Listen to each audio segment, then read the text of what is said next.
Hey guys, it's Sam Nickel from IT 104 Introduction to Computing, and I'm just making this short video about the topic of my paper, how I constructed the paper, and what sources I use for the paper. For those of you who don't know, my topic is the pros and cons of cybersecurity, and I just mostly what I focus on in this paper was the ethical and moral conflicts of the cybersecurity world and the industry today.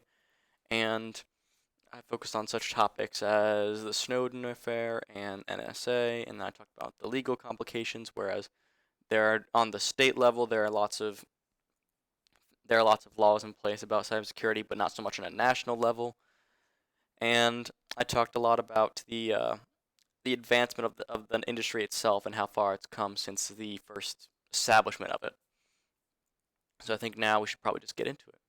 So as you can see, my paper is constructed in the APA format. It's got the title page with the George Mason honor code with statement on the front page, and the introduction heading, legal complications. You can see everything's constructed in the proper way it's supposed to, with the citations, of course. Speaking of the citations, down here you can see at the bottom I have about 11 citations, all pulled from various sources.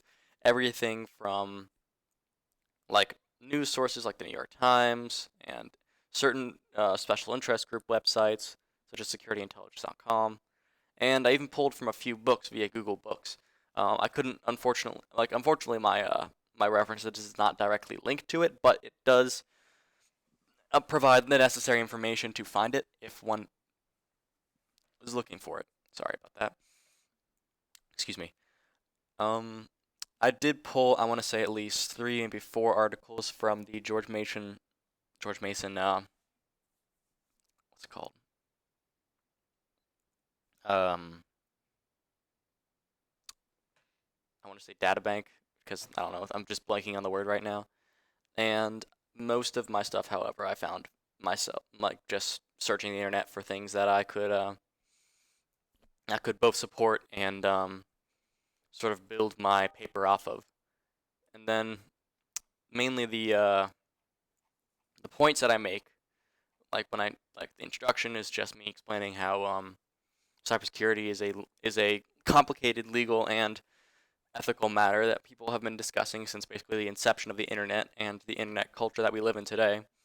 And I talked about how maybe we could try and focus on the topics of legal and ethical issues while being able to push past exactly the biases we may have set in place. So when I talked about the legal complications, I talked about how, as a industry, cybersecurity is not very well legislated, and often they're really open-ended. Like the laws applied to it are very open-ended and somewhat vague. And when it comes to protecting individuals and groups from the government and the private industry, it does not allow much when it comes to that, except for on a very like close state level, but on a national level, which is what most people see cybersecurity operating at. We are not protected from both our own government and national corporations. And I focused mostly on how large parts of it was due to the fact that there's oversight, both legislatively and sort of within the companies themselves, as to what exactly they have as safeguards. And mainly, this is the topic of this is just how everything, when it comes to the cybersecurity, is just a legal mess. And then ethical complications, I'm mainly focused on the things such as the Snowden affair and the NSA, of course, because those are the things most relevant to our current times.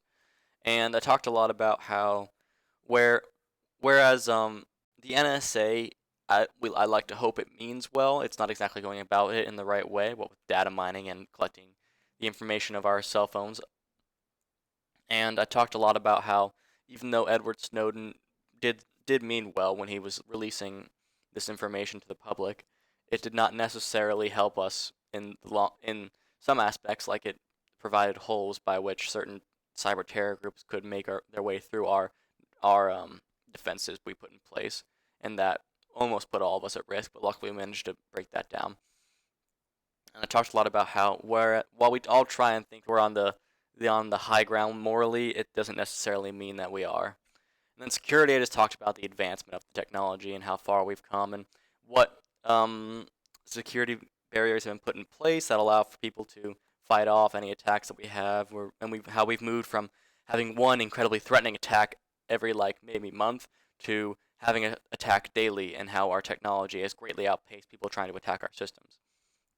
In the conclusion, I just pull it in and reel everything back towards the main idea of how we shouldn't allow the government and the cybersecurity industry to threaten us both personally and on a, I want to say, legal level, and how we need to ensure that they are working in our best interest as much as they are working in the interests of their own organizations without compromising our personal rights and our personal safety. And that's about all I have to say about this paper. If anybody is interested in reading it, I can post a download link to it. And really, that's all I have to say about it. So thank you very much for listening to this video, and I hope you have a good day.